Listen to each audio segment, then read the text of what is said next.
Halo teman-teman semuanya. Jadi, perkenalkan nama saya Muhammad Dewa Arayan dengan NIM 2436817 Dan saya Syifa Elisya Dwi Putri dengan NIM 243689096. Jadi, kami berdua ingin mewawancarai salah satu instansi jurnalistik yang berada di Kota Padang. Jadi, kami ingin mewawancarai serta observasi instansi yang bernama Padang Express. Nah, jadi di Padang Express ini kami ingin mewawancarai salah satu pekerjanya, yaitu Bapak Jufri Jao. Beliau ini merupakan kepala dari divisi perwajahan pembuatan berita di Padang Express. Jadi, tunggu keseruan kami selanjutnya ya. Bye-bye. Assalamualaikum warahmatullahi wabarakatuh. Saya Muhammad Dewa Arayan dengan NIM 2436817. Saya Syifa Elisya Dwi Putri dengan NIM 243689096. Jadi kami ingin melakukan wawancara dengan salah satu jurnalistik yang berada di Kota Padang. Baik, Pak, bisa perkenalkan diri? Boleh. Assalamualaikum warahmatullahi wabarakatuh. Alhamdulillah kita bisa hadir di sini untuk acara apa ya? Acara apa namanya? Wawancara jurnalistik ya. Iya. Kebetulan ini mendadak sifatnya ya. Saya ditunjuk oleh pemimpin redaksi. Kebetulan juga ada acara jurnalistik nagari di sini. Mudah-mudahan bisa aman lah wawancaranya. Saya Jufri, Kepala Departemen Perwajahan Padang Express. Bekerja sekitar 23 tahun di Padang Express. Mulai dari A sampai Z mungkin. Sudah Ya, pengalaman. ya. Nah, nanti kita berbagi aja. Sehari mungkin kalau ada saya yang kurang mungkin bisa ditambah mungkin. Baik, Pak. Atau sebaliknya. Mungkin itu yang untuk pembukanya ya. Ya. Jadi saya sama rekan saya sudah menyiapkan beberapa pertanyaan yang Ya. ditanya kepada Bapak. Jadi tema kali ini itu adalah A Day with a Journalist. Jadi Bapak, di sini ada beberapa pertanyaan. Jadi kan Bapak bilang tadi udah bekerja selama 23 tahun ya. Ya. Jadi Bapak bisa nggak ceritain secara singkat sejarah dan visi media Padang Express itu sendiri? Ya, Padang Express berdiri sekitar tahun 99. Ya, sekitar 26 tahun yang lalu. Ya, kebetulan saya masuk perusahaan ini berjalan dalam 1 tahun. 1 tahun berjalan, saya masuk. Saya angkatan keempat lah itu dari apa ya. Nah, awalnya Padang Express ini ada koran juga namanya koran Semangat. Semangat di Kota Padang tuh koran Semangat itu koran lama itu, lama sekali. Mungkin kalau ibunya orang Padang atau bapaknya orang Padang itu ketemu tuh Semangat yang orang itu. Padang juga. Semangat. Nah, dulu kantornya di dekat Memunjol itu. Oh, Imam Muncul. Iya, Memunjol. Ada dengan Memunjol ada masjid. Masjid apa di situ ya? Ada masjid di situ satu, di sampingnya tuh kantornya. Nah, karena ada gejolak apa juga, akhirnya berdirilah Padang Express. Padang Express mulai tahun 99 itu sampai akhirnya kita kan jaringan Jawa Pos ini. Jawa Pos selalu memberikan pelatihan mulai dari wartawan, perwajahan, pokoknya yang berhubungan dengan keredaksian, ada pemasaran di situ, ada redaksi, ya. Dia ada secara berkala itu pelatihan ke Jawa Pos Surabaya. Dalam beberapa tahun kami bisa menjadi top leader juga, mengalahkan haluan yang oplahnya di bawah kami sekarang kan, oplahnya haluan Singgalang. Itu karena kami dari angkatan itu kan muda-muda semua, jadi ada pelatihannya setiap bulan. Misalnya kalau ada yang kurang bagian pemasaran, ada nanti dari Jawa Pos atau dari Riau Pos. Riau Pos memberi pelatihan tentang jurnalistik, mungkin bagian pemasaran, lalu bagian perwajahan dan iklan. Jadi di media ini sebenarnya ada empat poin yang harus ada dan harus bekerja sama. Pertama, redaksi. Yang kedua, iklan. Yang ketiga, pemasaran. Yang keempat, yang pilar penting juga itu perwajahan. Perwajahan itu tata letak. Tata letak itu bagaimana mendesain halaman sehingga kelihatan lebih menarik gitu. Karena kalau di perwajahan itu ilmunya seperti ini, bagaimana membuat pembaca tertarik ke dalam. Ketika wajah kita halamannya bagus, dia mungkin berkeinginan wajah halamannya saja sudah bagus, bagaimana isi di dalamnya. Itu sebenarnya. Mungkin penjelasan apanya mungkin seperti itu sementara. Nah, selanjutnya itu nih, apa yang membedakan media Padang Express ini dengan media yang lainnya itu? Oh ya, jadi Padang Express ini kan jaringan ini. Kita mempunyai jaringan itu di Jawa Pos. Jadi kalau seandainya ada berita di daerah Jawa Timur misalnya, itu ke Jawa Pos itu kan Jawa Timur misalnya, atau di daerah manapun di Indonesia ini, wartawan kita nggak perlu dikirim. Kita punya satu server yang bisa mengambil berita, wartawannya udah ada di situ. Makanya namanya JPNN. Jadi misalnya ada kecelakaan di Papua, kalau wartawan lain atau media lain mungkin mengirim wartawannya ke sana dengan biaya yang akomodasi segala macam, biaya perjalanan ada. Nah, Padang Express karena dengan jaringannya itu dia sudah ada wartawan di situ. Kita bisa minta berita, foto, dan apa hal-hal yang perlu untuk kebutuhan dari produk jurnalistik. Tidak perlu wartawan kita ke sana. Itu yang membedakan. Jadi kalau Singgalang, haluan, dia beli sendiri itu. Dia beli beritanya ke Antara. Antara itu kantor berita pemerintah. Itu yang di pondok kantornya. Nah, ada bundaran di situ. Jadi dia beli foto, dia beli berita. Nah, kalau kita tidak, itu kelebihan kita. Kita punya wartawan di tempat lain gitu. Misalnya ada kejadian di Palembang, di Jambi, kita tidak perlu butuh. Tapi seandainya kita merasa perlu untuk mengirim wartawan, boleh juga. Tapi kalau tidak salah. Mungkin itu beda kita. Keunggulannya ya Pak ya, bedanya dari media yang lain. Nah, jadi nilai atau prinsip apa sih yang dijunjung tinggi oleh Padang Express ini Pak? Nah, Padang Express sebenarnya koran media itu pilar kelima dari demokrasi Indonesia. Maksudnya kita harus betul-betul memberitakan apa yang dilihat, tidak boleh menambah dan tidak boleh mengurangi. Nah, ini yang mengkhawatirkan kita saat ini. Media sosial, Instagram, Twitter, media yang lain yang penyebaran berita hoax. Nah, malahan masyarakat kita itu yang disenangi, yang percayai. Padahal kita belum tahu dari kapasitas data apakah bisa dipakai atau enggak dari media sosial itu. Nah, koran itu terpercaya. Koran headline beritanya itu harus ada 3 narasumber baru bisa dimuat. Itu yang pertama. Yang kedua, tempatnya jelas, kantornya jelas, ya kan, pimpinan redaksinya jelas, pimpinan perusahaannya jelas, percetakannya jelas. Nah, kalau di medsos tahu nggak tahu kan, berita penculikan anak yang terjadi 2 tahun yang lalu di review dengan olahan AI segala macam, dia akan jadi berita baru.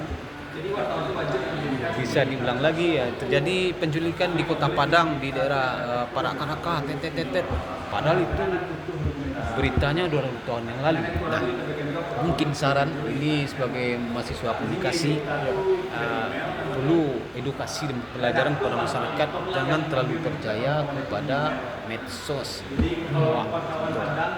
Mungkin itu beda kita dengan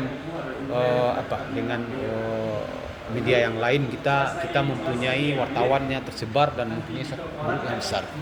Berarti kita harus cari berita itu sudah tervalidasi dulu apa belum ya Pak? Iya, harus, karena berita ini kan pertanggungjawabannya tidak dunia saja.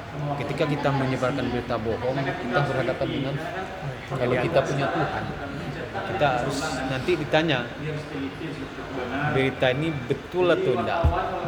Jadi kalau ya wartawan itu harus punya iman juga. Iya, gitu. Nah, yang selanjutnya itu Pak, apa kebijakan atau kode etik redaksi yang wajib dipatuhi oleh tim terutama Bapak nih Nah, dalam bekerja? ya, kode etik jurnalistik itu sebenarnya pelindung dari wartawan. Dia ke lapangan harus mengetahui kode etik jurnalistik pendetail sebenarnya. Karena kode etik jurnalistik itu sama dengan perisai bagi wartawan, karena di dalam undang-undang itu melindungi wartawan baik dalam pengambilan berita, pengambilan foto, ada hak jawab di situ. Misalnya saya wawancara dengan siapa namanya? Siva Bapak. Siva, wawancara segala macam kan. Nah, lalu ada hal-hal yang tidak boleh diberitakan, yang tidak boleh khalayak umum tahu gitu. Itu namanya off the record. Off the record boleh dicatat. Off the record misalnya ini off the record ya. Kalau narasumber bilang seperti itu jangan disebar. Hanya sebatas untuk menambah pengetahuan kita. Off the record namanya. Itu Jadi jangan sampai tidak boleh Pak? disebar. Cuma untuk menambah data bahwasa kita tahu misalnya ini ada Bupati Damas Raya, dia korupsi, itu menurut si Anu, tapi dia bilang dia korupsi, ini datanya, tapi off the record, karena yang menentukan korupsi itu pengadilan. Makanya berita yang korupsi itu harus pakai kata-kata diduga. Itu ada di dalam kode etik jurnalistik. Iya, tidak boleh secara gamblang kita menunjuk langsung bahwasanya Bupati Damas Raya korupsi uang nagari triliun rupiah, misalnya tidak boleh, diduga. Nah, itu ada di dalam kode etik, termasuk pakaian, sopan santun. Itu semua diatur ya Pak? Atur. Kalau ada wartawan yang belak-belakan, dia mengali kuburnya sendiri. Dan sekarang ada namanya kode etik jurnalistik itu, dan ada pelatihannya juga. Wartawan itu ada wartawan media utama, dasar. Nah, dia dites lagi tuh. Dites dari pusat, ditesnya ke sini berapa orang wartawan misalnya. Nah, kalau dia lulus baru dasar ada media, ada utama. Jadi kalau narasumber bisa minta, kalau misalnya takut beritanya ini tidak bagus, kita bisa minta, saya mau wartawan utama, boleh. Saya mau wartawan media dong, kamu wartawan apa? Dasar, oh bisa. Jadi bisa diminta. Berarti bisa narasumbernya juga bisa milih ya Pak? Bisa memilih di dalam surat undangan, misalnya ada acara di UNP, acara apalah namanya, HMI segala macam kan, minta wartawan, dulu dibunyikan wartawan utama di dalam kurung kami atau wartawan media. Ya, mungkin itu. Jadi yang selanjutnya itu bagaimana sih Pak struktur organisasi di media ini? Bapak bisa jelaskan ini secara koordinasi antar divisi gitu? Oh ya, jadi kalau di dalam redaksi itu paling tinggi itu pemret, pemimpin redaksi. Ya, pemimpin redaksi, kemudian ada redpel, redaktur pelaksana namanya. Di bawah redpel ada lagi KL, itu koordinator liputan. Di bawah KL redaktur. Jadi berita itu banyak saringnya, enggak misalnya ini diketik wartawan lalu dikirim naik langsung, enggak, berlapis lagi, karena berita itu lebih tajam sebenarnya daripada pedang. Kita memberitakan hal yang salah, kita ada memvonis orang, itu udah bahaya, fitnah. Gitu. Jadi dari tadi pemret, redpel, KL, redaktur, wartawan. Nah, itu dia apa tuh? Gini kan. Jadi bagian sini ada namanya perwajahan. Ini redaksi. Perwajahan ini ada kepala departemen, ada orang iklan, ada ada staf perwajahan, dia pakai, tapi dia sejajar ini dia. Tapi yang penting tuh mungkin bagian dari wartawannya dan bagian perwajahannya. Ya, karena kalau di Sumatera Barat ini kami yang lebih berbicara perwajahannya. Kalau misalnya ada kecelakaan, kemarin ada kecelakaan di Padang Panjang ALS. Kami bikin halamannya tuh hitam bloknya. Pernah lihat?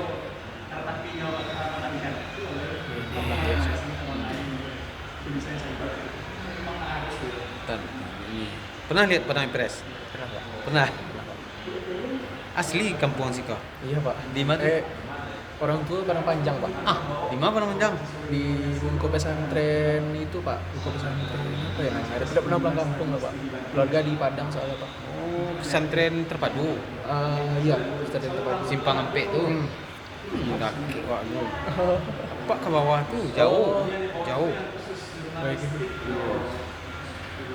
Keluarga ada di Padang bukan pernah pulang kampung. Saya kan bisa diedit kan? Bisa Pak. Bisa, diedit. Bapak. Kalau tidak perlu buang. Dulu ya, ada ini contohnya. Dia tiap hari ada ngirim saya tuh apanya.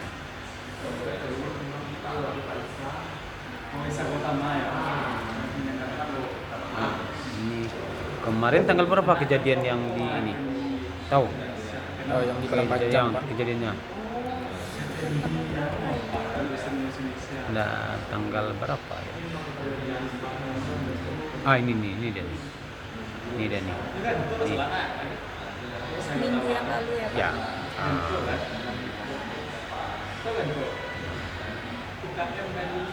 Surat PDF. Nanti kalau misalkan kami minta contoh ini Nah. tuh boleh nggak sih Pak? Contoh apa? Contoh berita ini. Boleh. Ini dia. Ini kan kejadian perwajahnya nih. Ini kan, ini evaluasi. Ini pas baru kejadian ini dari terminal Bukit Surungan. Lalu mobil ALS itu rebah di tepi jalan. Ada sekitar 12 orang meninggal. Iya. Inilah perwajahnya. Kenapa hitam? Karena kita berduka. Oh, jadi warna hitam Iya. itu mencoleng berduka. Iya. Berduka hitam. Ini hitam semua. Ini beritanya semua nih. Inilah perwajahan makanya mobil. Mungkin itu yang bisa dijelaskan, ada pertanyaan lain mungkin. Oke, baik. Kita berdiskusi saja lah. Iya Pak. Dalam Bapak wawancara itu bagaimana sih proses komunikasi Bapak atau pengambilan Nah, keputusan ini dalam redaksi gitu? Pertanyaan bagus sebenarnya. Jadi sebenarnya mewawancarai orang itu tidak boleh kaku. Iya. Misalnya kita mau wawancara tentang sepak bola nih kan, sepak bola. Kita harus masuk ke dalam kegiatan aktivitas orang sendiri. Kita wawancara tentang sepak bola. Lalu yang tidak enaknya langsung aja, bagaimana Bapak tadi main? Jangan seperti itu dulu. Kita harus cari jalannya dahulu. Bagaimana Bapak menjadi seorang sepak bola? Bagaimana rentetan acara apanya sampai menjadi prestasi yang seperti ini? Kita Masuk perlahan dulu. Diajak ngobrol santai gitu. Tidak boleh dipaksakan, karena dipaksakan itu orang akan menjawab skenanya. Tapi ketika santai pasti kita ini sehat Pak, lahi Pak ceritanya main bola iko dulu bisa seperti coach itu lah. Dulu kan main bola di tengah sawah, lalu nampak dia pelatih di bawah. Jadi itulah ceritanya santai, jangan dibawa beban, jangan dibeban. Termasuk juga wawancara tentang korupsi. Jangan langsung aja Bapak pakai uangnya berapa gitu kan. Jadi jangan intimidasi. Itu ceritanya pelan-pelan. Bagaimana keluarga Bapak. Jadi mungkin dia cerita dulu tuh. Inilah kita butuh ini juga, ini gitu pakailah. Ya. Jadi ada dari hati ke hati. Nah, yang paling penting itu tulisan itu harus sesuai dengan apa yang kita wawancara, jangan ditambah, jangan dikurang. Walaupun bisa ditambah, tapi bukan menghilangkan esensi dari berita itu. Tidak boleh itu. Itu melanggar kode etik jurnalistik. Nanti cari aja kode etik jurnalistik, Iya, ada kami tuh. juga Ada kan? belajar, Bapak. Ada belajar. Ada undang-undangnya, pakaiannya, cara menemui seorang narasumber bagaimana. Ya mungkin ya. Selanjutnya Bapak, apa ada tuh sistem kerja tim atau penugasan liputan yang terstruktur? Jadi Bapak misalnya kalau pergi liputan itu ada nggak timnya nih yang terstruktur gitu? Ada. Nah, kalau beritanya tuh berita besar, misalnya di daerah Tanah Datar tuh kemarin kan ada katanya dulu udah 2 tahun yang lalu ada apa namanya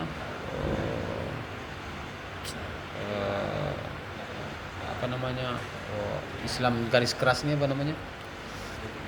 Islam garis keras. Iya, teroris. Oh, Nah, teroris.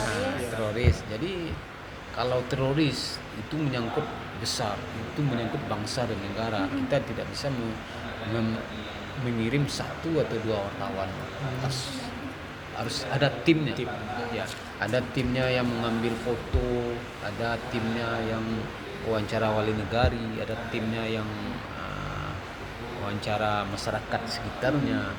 Jadi ada maksimal 3 lah tuh yang turun ke lapangan, yang saling membantu untuk terciptanya produk jurnalistik yang akurat, yang bagus lah. Ya ada, harus. Tapi kalau berita-berita tentang pertandingan sepak bola Senin Padang itu nak tim. Ya, kalau berita-berita besar perlu tim tentang korupsi berjemaah misalnya, perlu tim. Berarti dalam keadaan tertentu perlu tim. Ya, perlu tim. Ada yang lain? Baik, itu Kalau pertanyaan dari nggak bisa saya jawab nanti jadi PR. Oh iya. Sekarang lanjut ke pertanyaan saya, Pak. Ya. Yang pertama itu bisa Bapak ceritakan apa rutinitas harian sebagai jurnalis atau pekerja media? Jadi sebenarnya pekerja media ini tidak tidur selama 24 jam. Kalau tidur besok ketinggalan berita. Iya. Ya, artinya bukan tidur hanya anak muda gitu. Udah dibangunin pakai air bangun kan. Jadi kita harus siap-siap juga. Ada kejadian tengah malam, kita harus siap. Ya, itu misalnya kebakaran di Pasaraya Padang. Itu harus siap jalan malam itu. Nah, jadi ada beberapa hal yang penting yang kita ketahui di sini. Dari pagi itu ada rapat redaksi namanya. Rapat redaksi itu dihadiri oleh koordinator liputan. Koordinator liputan sama dengan pemain bola. Futsal Suka pemain bola futsal gelandang. Tahu gelandang? Gelandang itu sport bola tuh. Iya. Nah, KL koordinator liputan fungsinya jenderal lapangan. Nah, dia yang dia harus tahu kondisi dari kota Padang ini. Kalau dia wartawan Padang misalnya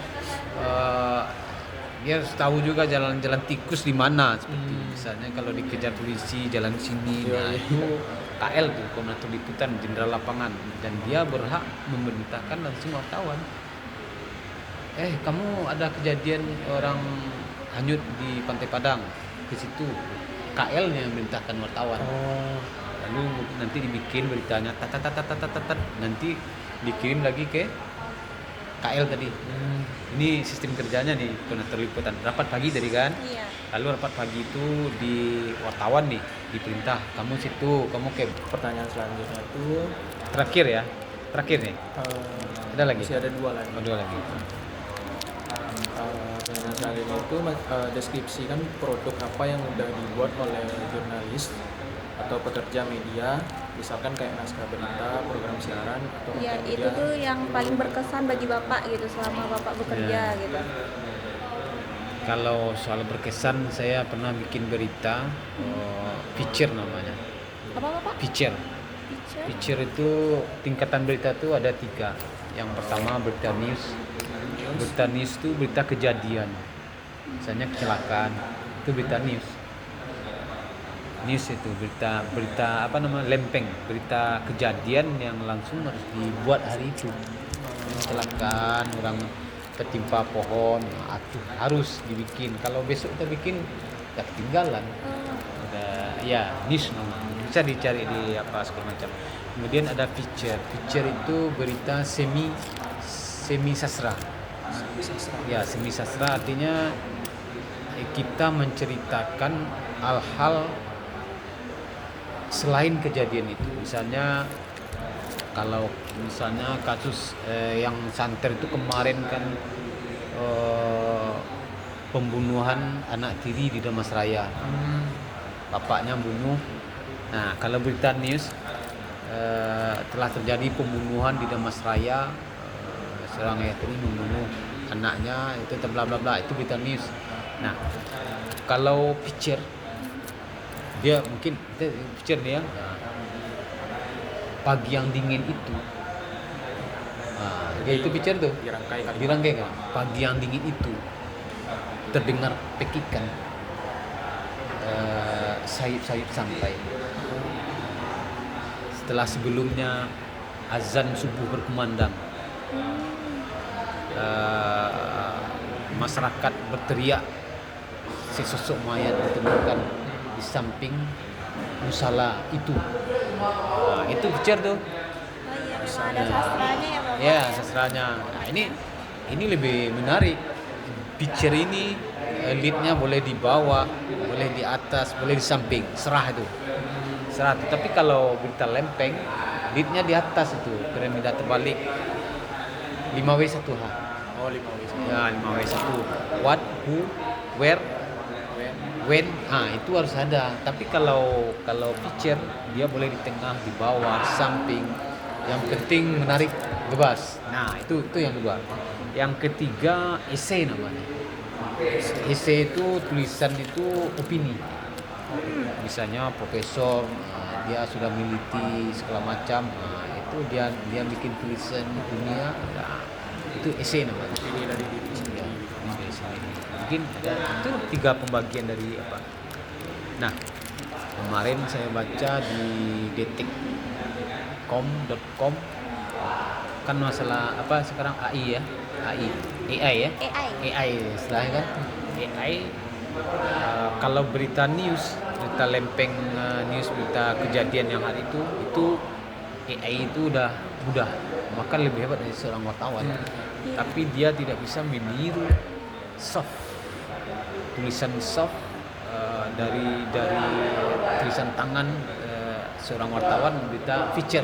Dia belum bisa tuh, yang agak sastra itu belum bisa. Tapi kalau berita news dia udah bisa. Bikin aja apanya, misalnya di AI itu, kata kuncinya apa, peristiwa di Damas Raya, udah tetap keluar.